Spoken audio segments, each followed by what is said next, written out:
안녕하세요. 2학년 과학 이유경입니다. 자, 오늘 또 원격 또 들어갔습니다.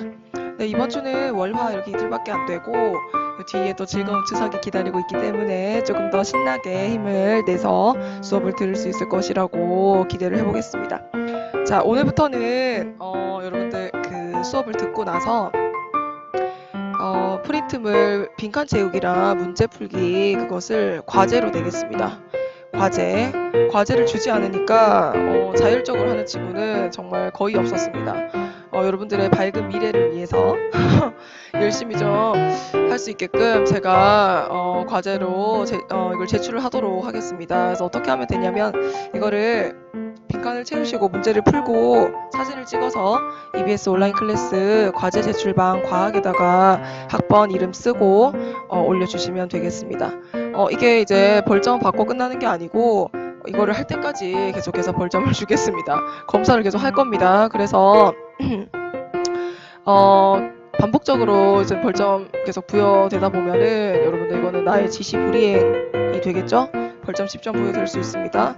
그래서 그렇게까지 되지 않도록 열심히 하도록 합니다. 되시겠죠? 자, 오늘은 혼합물의 분리 이제 세 번째죠. 재결정을 이용한 분리에 대해서 보도록 하겠습니다.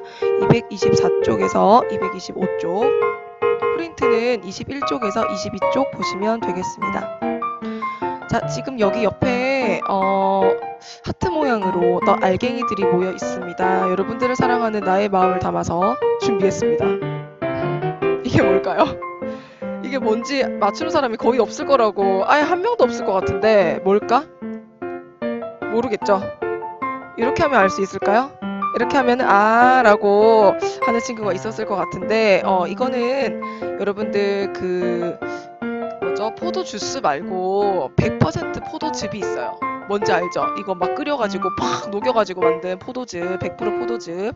이거를 냉장하게 되면은 지금 이 그림과 같이 이런 알갱이들이 생기게 됩니다. 이게 왜 생길까? 이것을 오늘 공부를 하다 보면 알게 됩니다. 그래서 요거 조금 이따가 다시 한번 얘기하겠습니다. 자, 오늘은 재결정을 이용한 혼합물의 분리 방법, 그 원리를 이해하시고 그 다음에 우리 주변에서 재결정을 이용해서 혼합물을 분리하는 예를 한번 보도록 하겠습니다. 자, 여러분들 지난 시간에 그 탐정놀이 하는 학생들 영상 기억나시나요? 그 소금물을 이용해서 신선한 달걀과 오래된 달걀을 구별하는 그 방법이 나왔었는데 그때 이화가 있었죠. 오늘 그 이화를 한번 보고 시작을 해보도록 하겠습니다.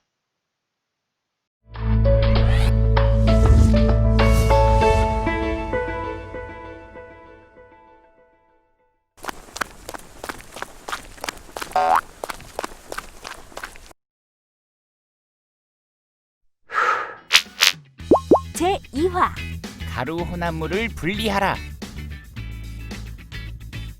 탐정은 넓고 깊게 생각하는 것도 중요하지만 주어진 도구를 잘 사용하는 것도 중요하지. 그런 면에서 합격이야. 야호!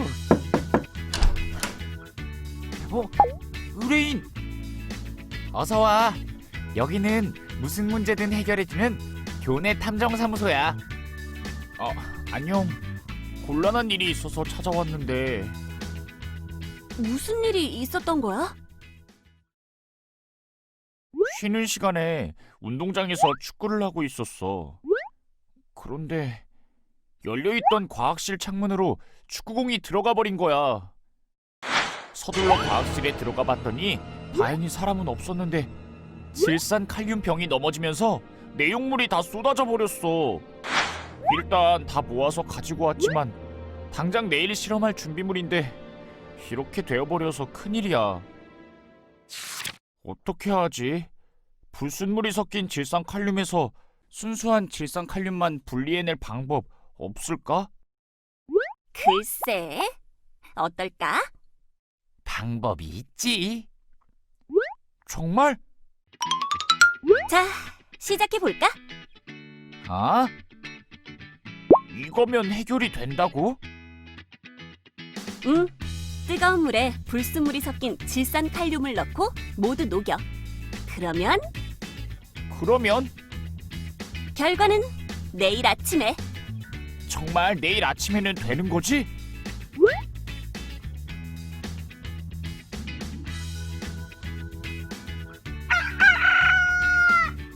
자, 여기 있어.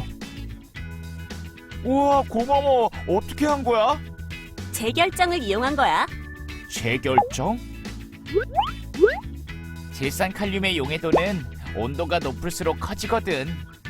그래서 더운 물에 질산칼륨을 모두 녹인 다음 물의 온도를 낮추면 질산칼륨의 용해도가 작아지면서 순수한 질산칼륨이 고체로 석출돼. 불순물은 양이 적기 때문에 온도가 낮아져도 물에 녹아 있거든. 그래서 이렇게 순수한 질산칼륨을 얻을 수 있는 거야. 대단해.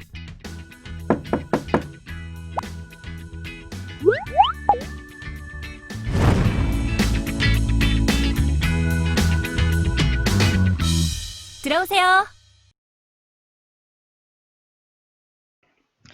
자, 그러면은 224쪽에 교과서 그 탐구 활동 보도록 하겠습니다. 순수한 질산칼륨 분리라고 하는 실험이 나와 있는데 실험 내용은 이렇습니다. 우선은 비커에다가 40도씨의 물 100g, 좀 높은 온도죠. 자, 여기에 이제 질산칼륨 30g에 이 황산구리가 1g, 아주 조금 이제 섞여 있는 이 혼합물을 녹입니다. 자, 녹인 용액을 이제 얼음물에 넣고 냉각을 시키면 어떤 물질이 석출이 되겠죠? 자, 석출이 된 것을 이제 여기다가 걸러냅니다. 자, 깔때기에 위에 이제 거름종이를 이렇게 접어서 깔고 이제 이 혼합물을 붓게 되면 녹아있는 용액은 밑으로 빠져나올 것이고 석출된 고체 물질은 여기에 모이게 되겠죠. 그죠? 자, 그러면은 도대체 누가 얼마나 대충 어느 정도 석출이 될 것인지를 한번 보도록 하겠습니다. 225쪽에 정리하기에 보시면은 자, 이 그래프 나와 있죠? 그래프 이름 뭐라고 한다 했죠? 이 그래프? 용해도 곡선입니다. 용해도 곡선 앞에서 용해도 할 때 굉장히 강조했었는데 온도에 따른 용해도 변화를 나타낸 그래프가 되겠습니다. 물 100g 기준. 자, 그러면은 우리 아까 실험에서 40도씨의 물 100g에 질산칼륨 30g 그리고 황산구리 1g을 녹였습니다. 우선 가장 먼저 판단해야 되는 건 뭐냐면 얘들이 다 녹았을까? 라는 거예요. 녹았을까? 어떻게 알 수 있죠? 용해도 곡선을 보면 아시겠죠? 지금 40도씨 따라가 볼게요. 자, 40도씨에서 질산칼륨은 최대 60g 녹을 수 있는데 30g 녹여놨죠. 다 녹겠지. 더 녹을 수 있는 상태지. 됐죠? 자, 그리고 황산구리는 거의 한 30g 녹을 수 있습니다. 근데 지금 1g밖에 없죠. 다 녹아 있습니다. 됐죠? 40도씨의 물 100g에 이 물질들이 싹 다 녹아 있는 상황이고 여기에서 이제 냉각을 하게 되면은 어떻게 될까? 자, 얼음물에 넣었죠. 얼음물의 온도는 몇 도씨라고 하면 좋을까요? 0도씨라고 할 수 있습니다. 자, 그러면은 0도씨에서 얘들이 이제 석출이 될 건데 누가 얼마나 석출될 것인지를 한번 용해도 곡선으로 확인을 해보도록 하겠습니다. 자, 0도씨입니다. 0도씨에서는 둘이 같네요. 용해도가 똑같아요. 질산칼륨, 황산구리 둘 다 0도씨에서는 대충 얼마 정도로 보이나요? 한 15g 정도 녹을 수 있네요. 맞죠? 자, 그러면은 현재 지금 질산칼륨 30g 녹아 있습니다. 근데 지금 0도씨에서는 15g밖에 못 녹죠. 그러면은 질산칼륨 얼마가 석출될까요? 약 15g이 석출이 되겠죠. 황산구리는 석출이 될까요? 황산구리는 0도씨에서 15g 녹일 수 있는데 지금 1g밖에 없죠. 그냥 녹아 있습니다. 이해되시죠? 자, 그래서 지금 얼음물에 들어갔을 때 석출되는 물질은 누구만? 질산칼륨만 석출이 될 것입니다. 이해되시죠? 자, 이러한 방법을 재결정이라고 합니다. 자, 재결정이 무엇인가? 자, 적은 양의 불순물. 지금 문제에서는 아까 방금 실험에서는 이제 황산구리에 해당하겠죠. 아주 적은 양의 불순물이 섞여 있는 고체 물질을 용매에 녹인 다음에 용액의 온도를 낮추면 그 석출이 되죠. 그래서 그걸 걸러서 얻는 방법 또는 용매를 증발을 시켜가지고 순수한 고체 물질을 얻는 방법을 재결정이라고 합니다. 자, 이 내용이 여러분들 교과서 225쪽에 본문에도 있고, 자, 프린트를 보겠습니다. 프린트 21쪽에 보시면은 재결정에 대한 내용이 나와 있습니다. 자, 여기에 프린트, 자, 적은 양의 불순물의 동그라미를 쳐보겠습니다. 불순물. 자, 불순물이 섞여 있는 고체 물질을 용매에 녹인 다음 용액의 온도를 어떻게 하거나, 거기 빈칸이 있죠. 빈칸? 낮추거나 용매를 증발하게 하여 순수한 고체 물질을 얻는 방법이다. 자, 온도에 따른 용해도 차가 큰 물질과 용해도 차가 작은 물질이 섞인 고체 혼합물을 물에 넣고 가열하여 모두 녹인 다음에 냉각하면 온도에 따른 용해도 차가 어떤 물질만? 큰 물질만 결정으로 석출이 돼서 분리할 수가 있습니다. 되시겠죠? 자, 근데 물론 이제 여기서 약간 궁금해하는 친구들이 있어. 질산칼륨 30g인데 우리 아까 얼마 석출된다고 했죠? 자, 여기 0도씨에서 최대 이제 15g 녹을 수 있으니까 질산칼륨이 얼마 석출? 15g이 석출이 돼요. 여기서 친구가 어떤 친구들이 선생님 이거 30g 다 이거 분리 안 했잖아요. 이거 혼합물 분리 맞아요? 라고 묻는 친구들이 있어. 물론 여기 녹아있는 30g을 다 얻을 수는 없습니다. 순수하게 얻을 수 없는데 일부라도 분리를 해냈지. 됐죠? 그래서 이것도 혼합물의 분리라고 말할 수 있습니다.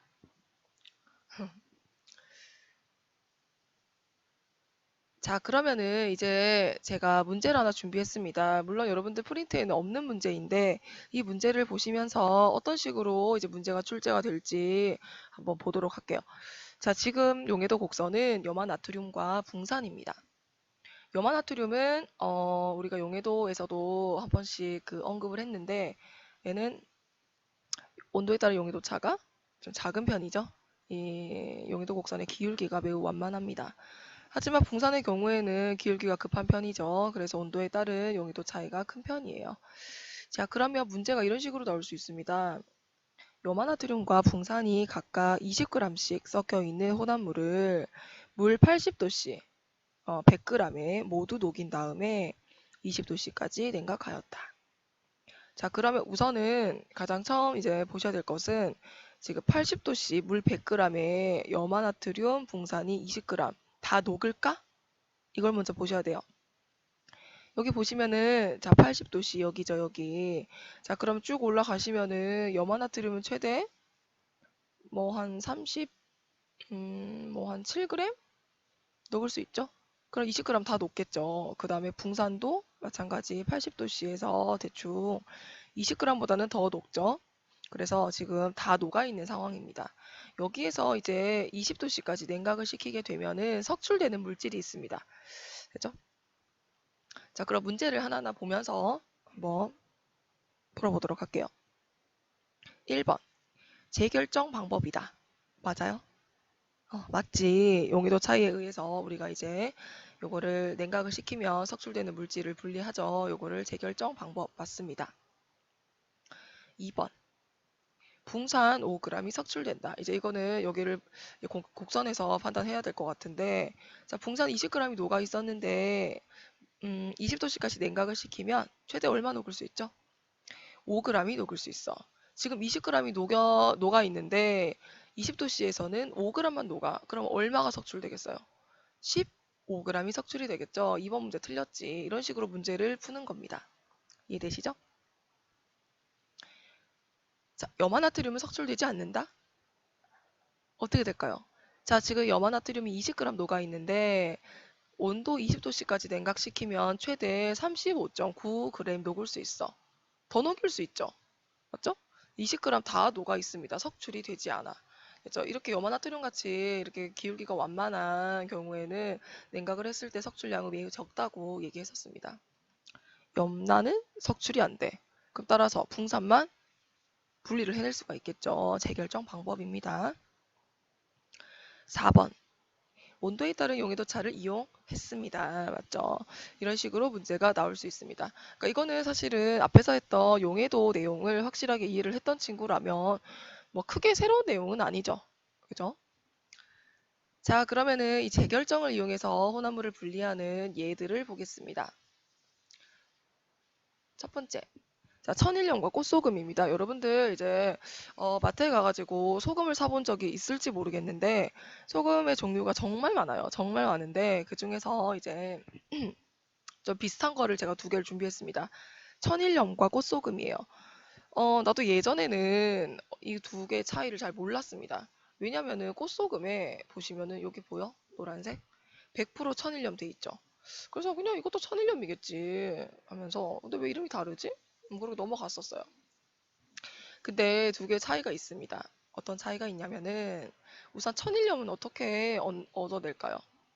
어, 여기가 어디죠? 염전이에요. 그죠? 그래서 이제 바닷물을 이렇게 가둬놓고 이 이제 바닷물에서 물을 증발을 시켜서 날려보내면은 소금이 이렇게 이제 나오죠. 이게 끌리답 차이를 이용한 분리가 되겠지, 이거는 사실. 자, 근데 이제 이 천일염에 과연 소금만 있을까? 아니겠지, 아니겠죠. 뭐 불순물들이 있겠지. 그죠? 이 불순물까지 포함된 이 상태를 천일염이라고 해요. 그죠? 자, 근데 이제 이거를 이 불순물이 좀 그렇지. 그래서 이거를 자, 그래서 이제 천일염을 깨끗하게 이제 정제를 합니다. 자, 정제하는 방법은 이렇습니다. 지금 소금, 여기 천일염, 여기는 이제 불순물들이 섞여 있어요. 뭐 흙이나 뭐 이런 티끌 같은 것들이 섞여 있는데 이게 찝찝합니다. 그래서 이것을 어떻게 하냐면 뜨거운 물에 이걸 싹 다 녹여요. 자, 녹이면은 사실 이 흙이나 티끌을 녹지 않겠죠? 얘들은 이렇게 남아 있겠지. 녹지 않고. 이게 이제 용해도 차이죠. 용해도 차이. 소금은 녹지만 하지만 얘네들은 녹지 않지. 이걸 어떻게 이제 분리하면 되죠? 거름 종이에 걸러내면 되겠죠. 됐죠? 아이고. 걸러내고 그 다음에 소금을 어떻게 얻을까? 이 소금물을 이제 가열을 해가지고 물을 증발을 시키면 순수한 소금을 얻을 수 있겠죠. 이렇게 해서 천일염을 정제한 것이 이제 꽃소금이에요. 꽃소금. 이해되시죠? 그래서 이거는 불순물과 이 소금의 용해도 차이로 이제 분리를 한 것이다. 이러한 방법으로 이제 약품을 정제할 수 있습니다. 그러니까 약품을 우리가 이제 만들어내면은 이제 화학 반응을 통해서 만들어가지고 이게 순수하지 않단 말이에요. 마찬가지 이제 그 불순물들이 섞여 있을 수 있습니다. 그래서 얘들도 이런 식으로 재결정을 이용해서 정제를 할 수 있습니다. 됐죠? 자, 그리고 이제 우리가 아까 전에 그 포도즙 기억나시죠? 가장 처음에 하트 모양 알갱이. 포도즙에 있는 그 알갱이는 사실 이름이 주석산이라고 하는 물질입니다. 그 주석산은 용해도가 좀 이제 온도에 따른 용해도가 차이가 커가지고 얘를 냉장 보관했을 때 뭐죠? 그 석출이 되는 거죠. 주석산이 석출이 돼가지고 이제 결정으로 만들어지는 겁니다. 재결정. 됐죠? 그래서 그렇게 해가지고 그거 걸러내서 먹으면 이제 포도즙만 먹을 수 있는 것이죠. 자, 그러면은 오늘 배웠던 이제 재결정에 대해서 스스로 확인하기를 풀면서 정리를 해보도록 하겠습니다. 225쪽에 문제 두 개죠. 1번. 불순물이 섞여 있는 고체 물질을 용매에 녹인 다음 용액의 온도를 낮추거나 용매를 증발시켜서 순수한 고체 물질을 얻는 방법은 재결정이라고 합니다. 그러니까 재결정, 다시 결정으로 얻는 것이 되겠죠. 석출을 시키니까 재결정. 이번에 땀에 젖은 옷이 마르면 하얀 얼룩이 생긴다고 합니다. 본 적 있나요, 혹시? 남학생들은 왠지 경험을 해봤을 것 같고 저도 경험이 있습니다. 제가 한창 다이어트를 한다고 여름에 이제 모자를 쓰고 막 운동을 되게 열심히 했어요. 그래서 모자 색깔이 네이비색 아주 진한 그런 색깔이었는데 이제 땀이 워낙 많이 나니까 뭐 모자에도 땀이 뭐 땀으로 축축이 젖었었어요. 그때 땀 엄청 많이 흘리고 제가 다이어트에 성공을 했습니다. 제가 한 달 만에 7kg를 뺐어요. 대단하죠. 제가 산을 매일 아침 저녁으로 등산을 하고 한 11km 정도를 매일같이 그 아주 긴 옷을 입고 이제 땀을 뻘뻘 흘리면서 운동을 했던 기억이 나는데 그때 그 모자에 하얀색 얼룩이 생기더라고요. 제가 준비를 했습니다. 저의 모자는 아니고 이거는 그냥 제가 인터넷에서 찾은 사진인데 이런 경험이 있는 남학생들은 많을 것 같아요. 이렇게 짙은 색깔의 옷에 땀이 이게 젖었다가 이게 마르면은 이렇게 하얀색 얼룩이 생겨요. 이 얼룩이 뭘까? 얼룩이 뭘 것 같아? 너희 땀 먹어본 적 있니? 땀이 무슨 맛인지 알죠? 짭짤합니다. 그죠? 자, 그래서 이제 거기에 이제 염분이 있는데 이제 젖어 있을 때는 모르지만 이게 이제 물이 증발을 해서 날아가 버리면 염분이 남아 있겠죠. 그게 이렇게 하얀색으로 얼룩이 생기게 됩니다. 이해되시죠? 땀에 포함되어 있는 염화나트륨이 이제 옷이 마르면서 다시 결정으로 석출이 돼서 이렇게 하얗게 보입니다. 그죠? 자, 그래가지고 제가 아까 딴소리를 조금 했는데 지금 다이어트를 하고 싶은 친구들이 있다면 등산을 추천합니다. 등산. 지금 코로나 때문에 어디 뭐 헬스장 갈 수도 없죠. 그래서 그냥 근데 우리 여기 동네에는 뒤에 뒷산이 있나 몰라요. 동네 산이라는 게 없죠, 여기는. 근데 제가 살았던 곳은 이제 동네 뒷산이 있어가지고 거기를 뭐 한 해발 고도는 200, 300 정도밖에 안 되는데 아무튼 이렇게 코스가 아주 길어가지고 거기를 아무튼 코스가 한 11km 정도 그거를 아침 저녁으로 매일같이 하고 밤량을 이제 절반으로 줄이고 저녁은 6시 이후로는 절대로 먹지 않고 물을 엄청나게 많이 마셨습니다. 물을 많이 마셔야 된다 하더라고요. 그래가지고 물을 거의 하루에 2리터 이상 먹은 것 같아요. 그렇게 하니까 거의 한 달 만에 7kg가 빠졌습니다. 됐죠? 그렇게 하면 살이 쪽쪽 빠집니다. 근데 그러고 나서 사실은 이게 약간 내가 잘못 뺀 거긴 한데 근력 운동을 함께 해줘야 되는데 제가 근력 운동을 안 했어요 그때. 그냥 열심히 그냥 유산소만 했더니 가을쯤 돼가지고 날씨가 이렇게 추워지면서 급격하게 컨디션이 나빠지면서 제가 한번 쓰러졌습니다. 쓰러져가지고 그 광대뼈가 아니다 갈비뼈였나? 갈비뼈가 금이 갔어요. 그리고 입술이 좀 터지고 그래가지고 그때 이후로는 아, 안 되겠어. 내가 너무 무리했어 하면서 열심히 먹었습니다. 열심히 먹어가지고 다시 지금의 상태가 됐습니다. 그렇죠? 건강한 다이어트를 하셔야 되는데 아무튼 이 정도 땀을 흘리면 웬만하면 그 맞죠? 살이 많이 빠질 거라고 생각이 드네요. 자, 어쨌든 오늘은 재결정을 이용한 분리에 대해서 공부를 했습니다. 사실 재결정이라는 용어가 새롭게 나왔지 내용은 그 전에 했던 용해도 그 내용입니다. 맞죠? 그래서 그 내용이 지금 아직까지 이해가 잘 안 되시는 사람들이 있다면 친구들이 있다면 재결정 요거 보기 전에 용해도 곡선 했던 거 있죠? 그 강의가 지금 올라가 있습니다. 그래서 그거를 다시 보고 복습을 열심히 한 다음에 오늘 강의를 다시 한번 들으시면은 이해가 되지 않을까 생각이 듭니다. 자, 수고하셨고 이제 그 숙제 있죠, 숙제. 잊어버리시면 안 됩니다. 21쪽, 프린트 21쪽, 22쪽 문제를 풀고, 과제 제출방에 사진을 찍어서 올리시면 되겠습니다. 근데 또 약간 좀 우려스러운 점이 있어가지고, 친구 사진을 그대로 올리는 경우가 있을 것 같기도 합니다. 제가 좀 불안합니다. 그래가지고, 거기 있죠. 프린트물에 아주 그 옆에 여백에다가 크게 자기 이름을 적어가지고 사진을 찍겠습니다. 이해되시죠? 볼펜으로 적어요. 볼펜으로 프린트에 이름을 적어가지고 이름이 나오게 사진을 찍어서 올리시면 되겠습니다. 됐죠? 남의 거 도용하면 안 됩니다. 근데 이런 건 가능해. 내가 정말 몰라가지고 이 빈칸에 뭐가 들어가는지 모르겠다. 그래서 친구한테 물어봐도 돼요? 그런 건 돼요. 그 정도는 이해합니다. 됐죠? 자, 그렇게 하셔가지고 이제 과제 제출까지 완료를 하셔야 됩니다. 자, 수고하셨고 우리는 언제 볼까요? 우리는 이제 학교에서 볼 수 있을 것 같은데, 그죠?